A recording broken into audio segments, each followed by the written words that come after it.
So in addition to being business owners, and you also have experience in investing in real estate.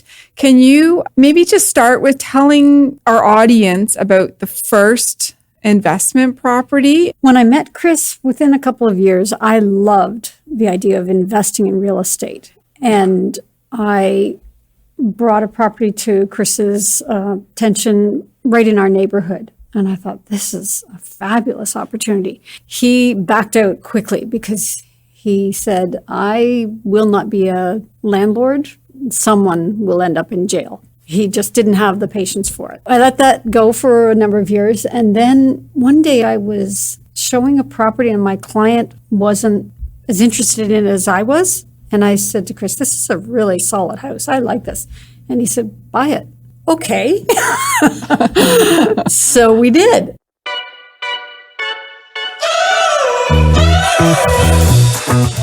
We're driving cars on a Mars tonight.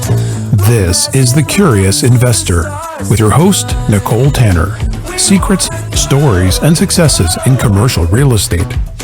We wanna go. All right. Hello, everyone. Thank you for joining us today. This is the third episode of A Curious Investor.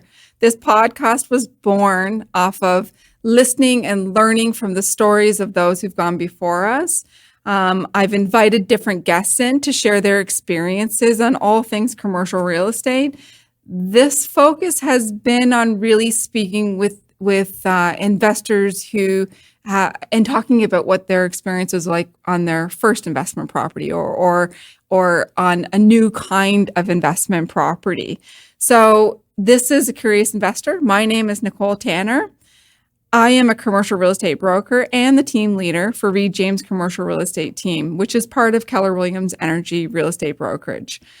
Today, I am so thankful to be joined by Chris and Sue Davies, who are not only part of the ownership group here at Keller Williams Energy.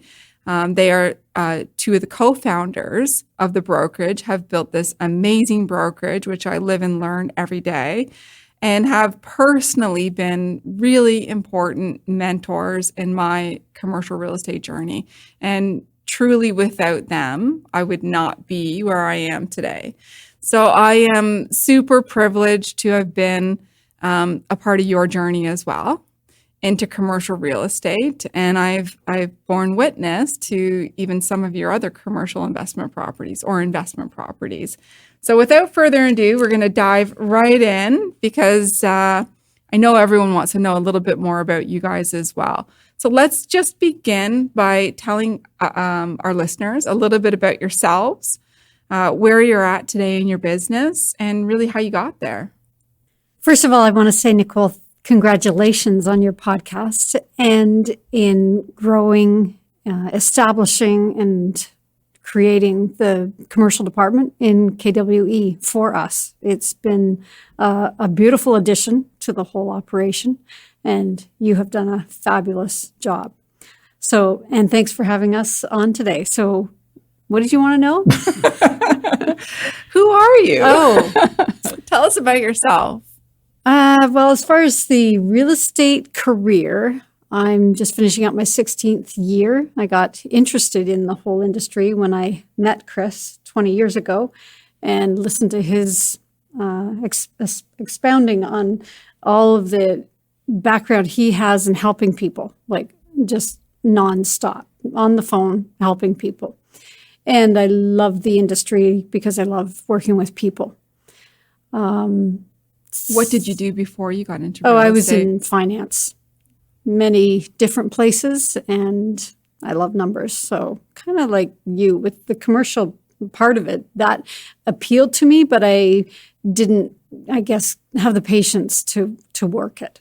I needed to get into business and have, income immediately. So I was a single mom when I started. And so there was a bit of pressure, and it's a great industry to get into and make your own business. Well, that love for numbers is, it's always a superpower in this business if you love it and you can leverage that. So I think that's part of what makes your partnership and your contribution in the brokerage so strong. But enough about that. We'll move over to Chris now. Chris, tell us a little bit about yourself, where you're at today in the business, and how you got to this point. So thanks, Nicole. Like Sue said, I'm also really pleased to be here having this conversation with you and having had years of conversations with you. So first, I'm a guy and a husband and a father and a grandfather, which for me are about the three most important things. I guess that was four most important things in my life.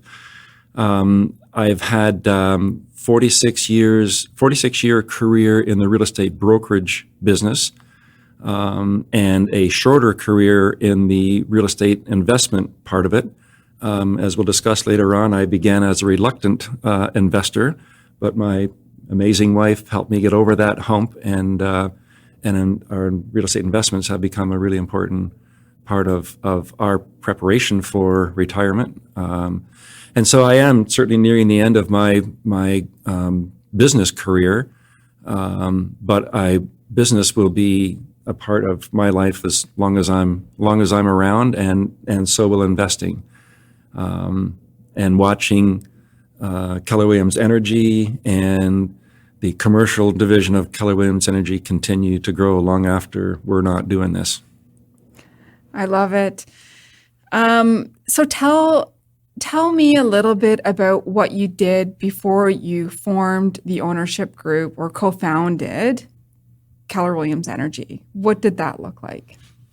So for me, I started in real estate right out of university. It's been my entire career, except for a bit of a gap in the middle where I did some car racing. Thought I was Mario Andretti for 6 or 7 years, but this has been my career.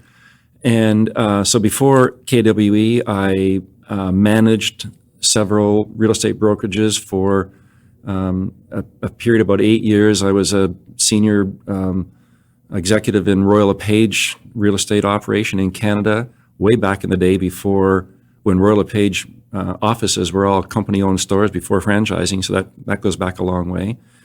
And I was a real estate salesperson for the first 10 years of my career, and then went into sort of the leadership, management and leadership side of real estate, and did that prior to Sue and Larry and I opening Keller Williams Energy.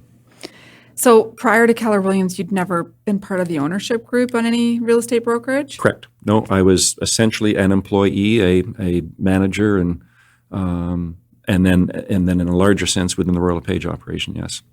So you guys must be pretty proud with where things are at today.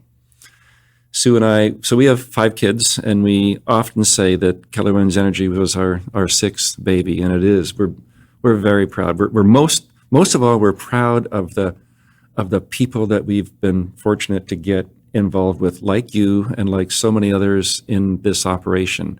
And it's there are some good systems, there's some really good tools, but this is all about the people. And it's really only about the people and the success that this brokerage has achieved, going from nothing to now the number 1 market share brokerage in our area.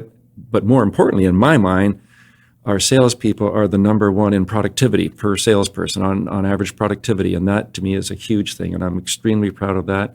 And the impact we're having on our community outside of, listings and sales, the impact we're having on our community. That absolutely really proud and just so settled and so comfortable about where this company is and where it's going. Yeah, but you're still coming into the teenage years, so. Yeah.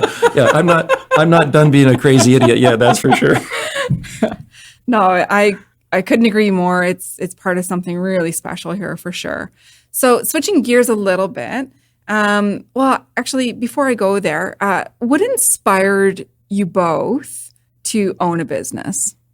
Actually, I like that subject because Chris, of course, was always in the industry. And he came to a point where he said, it's time to run my own. I've worked for everybody else. I've built their businesses. I think it's time to do ours. And so I'm in the background, not knowing much about the industry, but encouraging him. I had started in my career, but I encouraged him. And I think we had to wait until we got a couple of kids through university. But Like 5 kids through university. We didn't wait for them all to get finished. We started the business because Chris wanted to, and we started looking at all the different franchises. And we actually remember sitting on the dock with a matrix, because I had a bit of a quality background. So from Six Sigma, I had this huge matrix of about 30 questions, like what's important to us? How important is that to the whole big picture? And I didn't know Keller Williams from a hole in the wall. We were both RE/MAX at that point. I loved the leadership at Coldwell Banker, and Chris had Royal LePage blood. So we really had every opportunity. And Chris went and interviewed each one of them in depth, like the leadership of those companies, and to help us make our decision. The biggest thing Keller Williams came out on top was all about the education, the family orientation, like God family business. Their focus was incredible, and profit share. And our most important decision was about everyone benefiting from our business. It wouldn't be just our business. We wanted everyone to benefit from it. Anyone who worked in the company should be able to benefit. And that that piece of the business that we hadn't seen in any other franchise of profit sharing fit for us. So that was cute.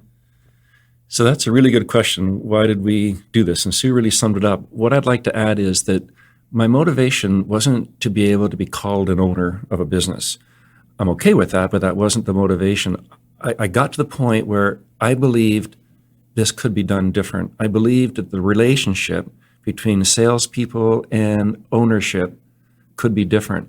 Too often, it almost ended up being an adversarial relationship, or if not adversarial, at least where the salespeople, it was perceived that the salespeople and the owners had different agendas and different goals and different purposes. And I didn't see it that way.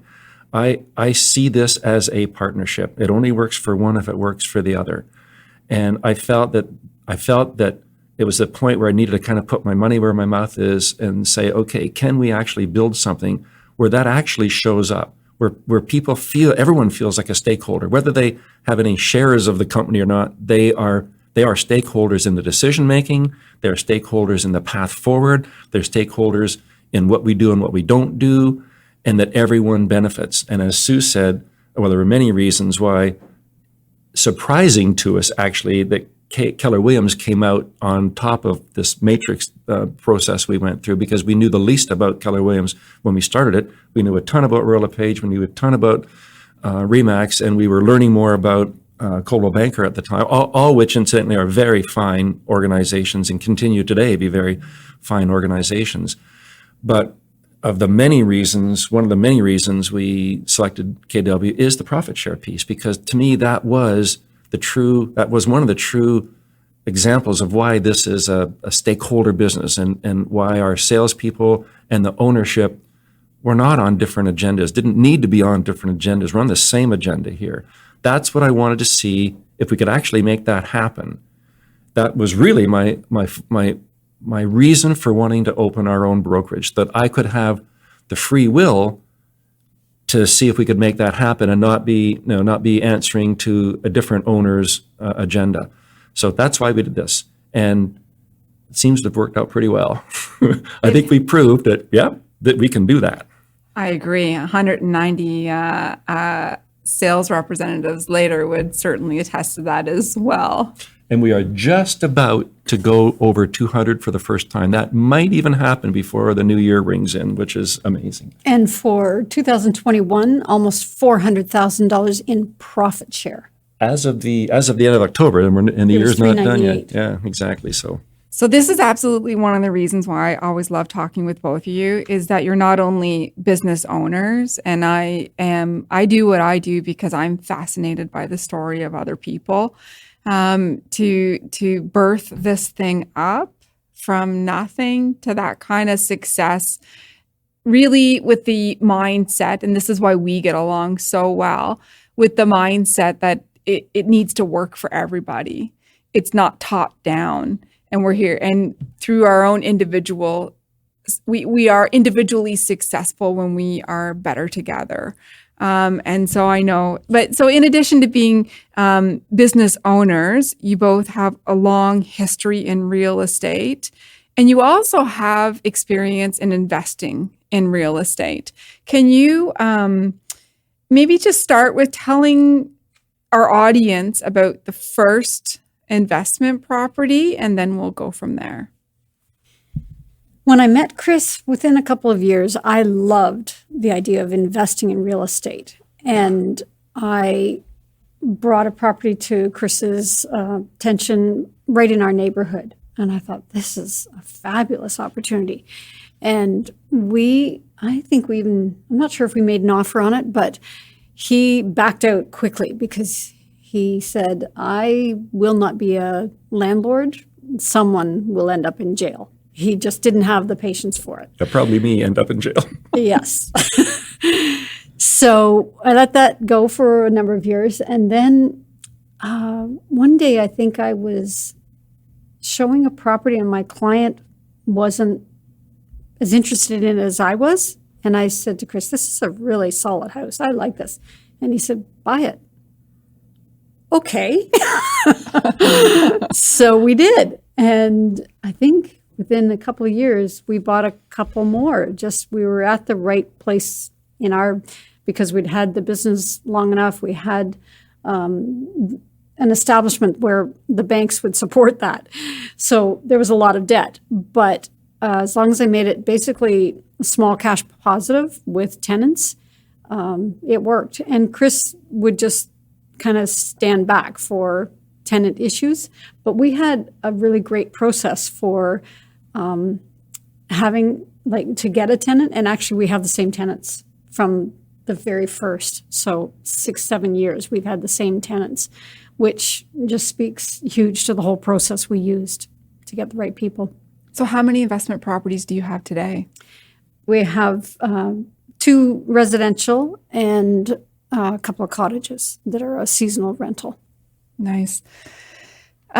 So being business owners, you had to analyze what was best for the growth of the brokerage in terms of location. Can you tell us a little bit about that journey and how you made the decision versus to purchase the next location to house the brokerage because they're growing nicely, versus leasing a location? And I know this was a bit of a back and forth, so tell us all about that. So I will. Quick comment before that, just to follow up on what Sue said. I'm the reason that we were a late starters in terms of real estate investment properties. I obviously am pretty familiar with the real estate brokerage business, but I have a short wick when it comes to dealing with BS, and I felt that I may not be the best landlord if we ended up with tenants that were being silly, which was very short-sighted. Sue has done an amazing job of vetting our tenants, and in terms of the whole concept of real estate investment, I would absolutely encourage people to be more open-minded than I was and get involved in real estate investment early, quickly, younger in life. I didn't do that. What we've done has worked out really well and will continue to for us. But that's the lesson I'd like to share: is don't take the attitude that I did and think that it's all bad, because it's actually not at all bad if you do it right. And thanks to Sue, it's been done right. So your question regarding Keller Williams Energy Real Estate Brokerage and our location. From when we first opened the business, we had a location in Whitby and a location in Oshawa, and that just worked out.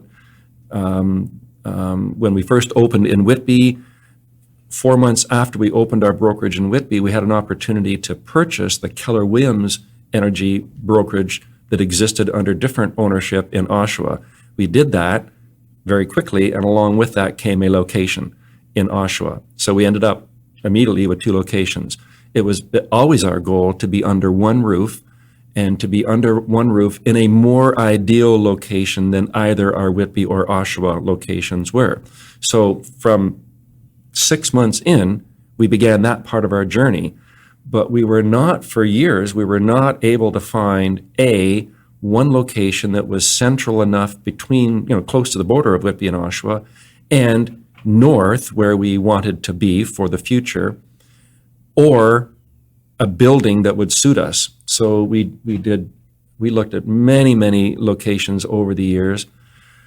Finally, kind of accepted that that the odds were going to be low that we could find a location, existing location, to rent or to be a tenant in, for the brokerage to be a tenant in. So we decided, okay, we better look at finding a spot that we could own, which would likely mean build, because we couldn't also find buildings that we felt were suitable for us.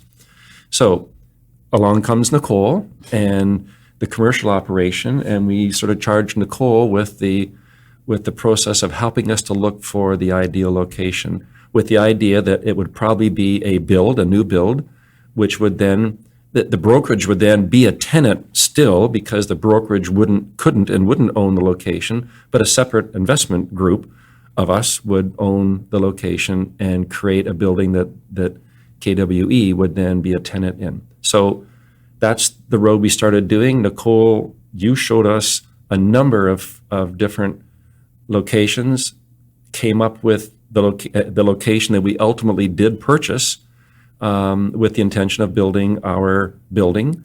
And you also helped us through all of the process of all of the various different studies that needed to happen. This was land that was previously had been residential. There was a little house sitting on it in the most perfect location.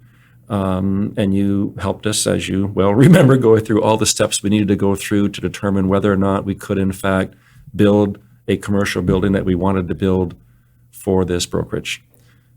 So that was the process. And we were about ready to begin the process of a monumental commercial. In our world, it would have been a monumental, probably $13-14 million project to build the building that we wanted to build. And then March of 2020 happened, where COVID arrived, and we sort of stepped on the brake pedal and said, but let's just chill for a bit. Everything was pretty much ready to go. But we thought, we better just be sensible here and wait and see what happens to our economy, wait and see what happens to the world, wait and see what happens to the real estate brokerage business. And so we hit the pause button on that.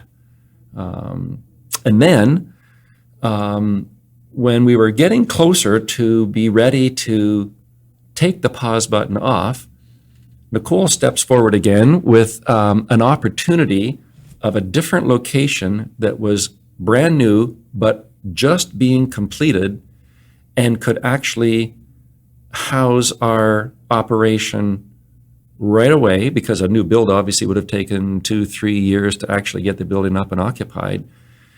And Sue and I also made a decision at that point. When that opportunity came along, Sue and I made a decision that made more sense for us to do that rather than at this stage of our careers, enter into the building development business as well.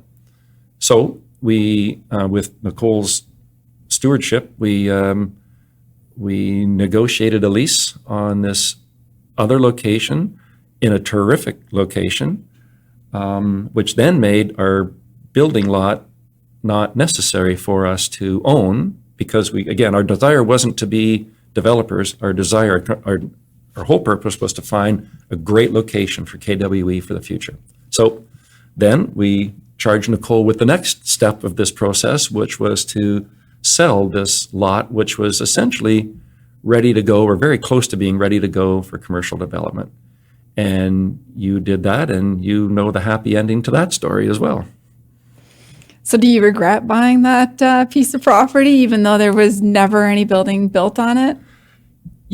No, but I certainly do not regret it. But I will say, I know I put my amazing wife through hell during those 2 years, wondering what were we doing, and the amount of money that we were spending, and the studies that we were doing, and the idea of spending, $13 or $14 million of somebody else's money to do this. It was stressing for Sue, and I understand that, and it was stressing for me as well. But I, being the kind of adrenaline guy that I am, I just had this belief that it would all work out. And of course, Nicole kept saying, it'll all work out, Chris. So, but you know what? She was 100% right. So no regrets. And we learned some cool things through that process. But at the end of the day, we got what we need for the brokerage and what is going to set this brokerage up for the long-term success in terms of our location. That's worked out beautifully. And the knowledge that we gained worked out beautifully. And the end result for us financially on the lot worked out beautifully. And it turned Sue's hair gray, beautiful silver gray, a little early, but we're okay.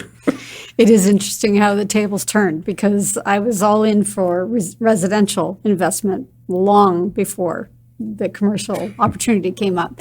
And I fought him all the way. And Nicole, I would say, do not close that deal. When we were in the conditional, because that was a long conditional time frame doing all the studies, don't close that deal. But in the end, no regrets. And then I came home one day and said, guess what I did, Sue? Close that deal. No, you know what? I love the story, and because I really hear two things out of all of that. And the first is that when you are a business owner, one of the joys and probably the greatest stressor is that things change, and things change very quickly. And some changes you can anticipate, and some changes you have zero forewarning and you could never anticipate. But as a business owner, your charge is to pivot and figure it out. And I've grown tired of that word, yet here we are. But that is the reality of it. And I think with all buyers in real estate, sometimes what they're asking for is not necessarily what they want. And part of our job is to facilitate that journey and really try to understand at the root of it all. And it requires a lot of patience and a lot of listening to figure out exactly what is it that we're looking for. And knowing that sometimes it's not what the buyer is telling you you're looking for. Very true, Nicole. As real estate agents, that's what we deal with so much of the time, helping people realize what they've been telling us. They often don't hear themselves. So you experience that with both of us as our commercial agent. And then just guiding through the due diligence is not for the faint of heart, but there are no two words in real estate that are more important than due diligence. And it doesn't mean it's not a deal killer. It just means that you have to go in with your eyes wide open, and you're never in a situation where you're going to get 100% of the information. At some point, you have to take the leap of faith, but we want as much information as possible that's readily or accessible to us. And there can be a substantial cost associated with that. So that, kind of keeping eyes wide open and always having the nose to the ground to see what's out there. Because in your situation, I know firsthand that the biggest point ended up becoming location to serve the business. Whether it was a buy or a lease, the location was the non-negotiable. Right. I loved being a part of that process, and I love the way it concluded, because my second point is that not in every situation, but in most cases, it can be hard to make a bad decision in real estate. That generally speaking, and you tell me if you agree or not, 10 years down the road, or in your case, 2 years down the road, despite all the concerns and anxiety you might have had pulling the trigger, real estate has a way of working out if you enter it with the right information and from a non-emotional decision-making perspective. Would you agree? And as you say, time heals all. I agree 100%. I think entering into it, I think the probably the problem that faces most people if they're not successful in their real estate investments is that they've entered into it over-leveraged, undercapitalized and over-leveraged. And so I think mostly real estate investment is good on the longer term. Lately, because of our rather crazy, imbalanced, high demand, low supply market, short turnover is working. But normally with real estate investment, it's best when it's held for a longer period of time. And as you said, to withstand whatever changes might happen during that time frame, not being over leveraged, I think is really important. But I agree 100% with what you're saying. Yep. Yeah, like all things business too. Knowing your limits, but also to some degree getting comfortable with being uncomfortable, and surrounding yourself with the right team. I think that's a pretty I think that's shown up through your career time and time again. So, you talked a little bit about the experience of buying and selling that property. And we talked about the fact that in retrospect, it worked out. It was a good decision. But I guess just touch quickly on what were some of the key learnings and real challenges that you faced throughout that process? Okay, so there were a lot of learnings, ton of learnings, because neither of us had been down that road before, especially, I mean, at that point, we were already residential investment property owners, but we were not commercial property, and certainly not commercial properties where there would be development involved. So we learned a ton. First thing is to be patient. Second thing is that process takes longer than you ever think it will. Third thing is dealing with different levels of government, in our case, municipal and regional government, is exasperating. So get ready for that, because it is what it is. In fact, I'll just take a quick tangent here. I think there's a lot of talk today about, the federal government and the provincial government fixing the supply-demand imbalance in our market. And in my opinion, it has nothing whatsoever to do with the federal government or the provincial government. It has to do with municipalities and regions making it available for homes to be built. So that whole process, and we were not talking about a home to be built, but we were talking about a commercial building to be built. And that whole process it's unbelievable. It's exasperating, it's unbelievable, but it is what it is. So being patient through that process is important. We learned a lot about, what institutional lenders are looking for and required to be willing to get behind a commercial development property of that. And that's, I guess, $12 or $13 million or 14 is not a very big project in today's terms for a lot of lenders. It certainly was huge for us. So we learned a lot about that process that we didn't understand, and learned what it would take and how we would need to what we would need to do to make that successful and be able to get backing, which would have been available.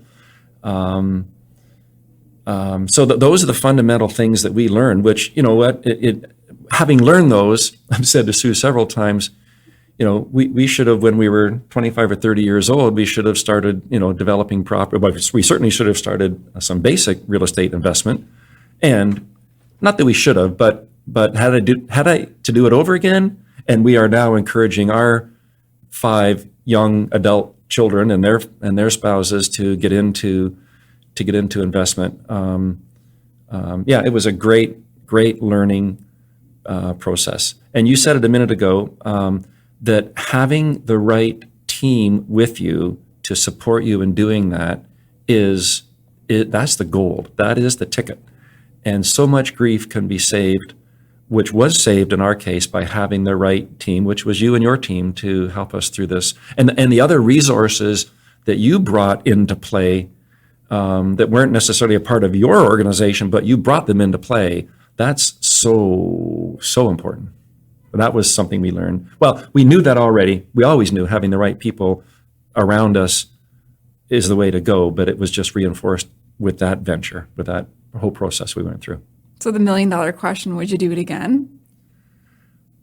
Well, we don't need to right now, but would I do that over again? Yes. Would I figure out how to make it less stressful for Sue? Yes, I would try to do that. But yes, we would do it again. But we're not feeling the need to do that again right now at our point in this life, this life. But yes, we're very glad we did it. And Sue, what advice would you have for somebody who's looking to start investing? Get at it. Absolutely. I think of our kids, as Chris is saying, and 2 of them, the 2 youngest, are actually embarking on their first investment properties. I'm so proud of them. And it's interesting. And I've always been so excited when I have a first-time buyer, and I've had them at 26 years old.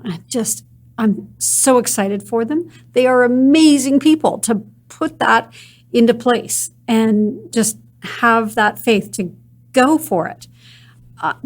Just don't wait. Yeah, get at it. May I respond to that as well? Absolutely. Okay, 3 points. First one, exactly what Sue said. Get at it now. We already discussed all three of these points, incidentally. The second point is understand your risk tolerance if you're going to get into investment. And when you understand that, then agree with yourself to actually expand your risk tolerance a bit and take on some more risk. And the third point is put the right people around you. So I've been a licensed real estate registrant in the province of Ontario for coming up on 46 years. But my experience for all those years was mainly around residential. So when we embarked on this project, even though I know a little bit about real estate brokerage and about real estate, I knew that it was not for me to do this alone. And that's why we were so blessed to be in relationship already with you and ask you to be our agent through this process, both in the search, in the purchase, in the processing of that to get ready to build, and then ultimately in the sale of it. So do it now, understand there's risk involved, and put the right people around you. That's what I want people to hear from this podcast. That's the keys to the kingdom right there. So no, I appreciate that. And that was a lot of fun to be a part of that. And there was a lot of highs and a lot of lows, but it ended up really, really good in the end. And we've got a great new home for Keller Williams on the horizon. So now we're going to move into the rapid fire questions, where I'm going to shoot some questions at you, and your job is to answer them, Chris, in Good luck. in one word or one sentence, and you both have to answer. So we'll start with Chris to answer first, and then on the next question, Sue will go first. So first question, what was the best advice you ever received? Look after the people, and the money will look after itself. He stole my answer. What was the second piece of advice? Believe in yourself. The day I started in real estate, my first broker sat me down. He said, I'm going to teach you everything you need to know about being in business. And then he slapped the table and he said, look after the people and the money will look after itself. I've heard that story and I love that story.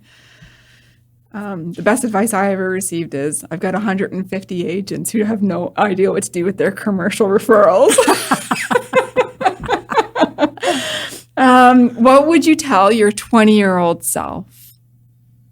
I think it's about having the faith to get out there and do it, because there was fear.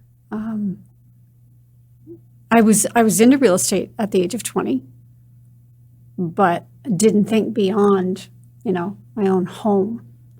So yeah, put the fear aside. Well, there's a lot of things I'd tell my 20-year-old self, but on this topic, I would say that if you want to set your life up financially for the future, real estate is the way to do it. So, and this does not have to be a real estate answer. What was the best day of your life that does not include your wedding day or the birth of any of your children? Chris. I can't answer that with one. There's two best days of my life.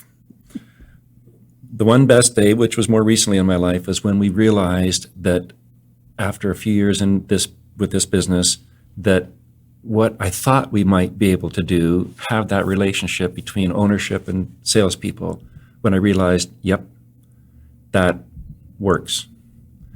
And the second best day, aside from marriage or the birth of my children or the birth of our grandchildren, would be when I won my first car race. It was a good day. How's that one word answer going? Best day of my life, skiing down a double black diamond. Nice. Tell me about your big why, Sue. My big why is my family and my faith. I want everyone to know the love of God and to be able to support their families.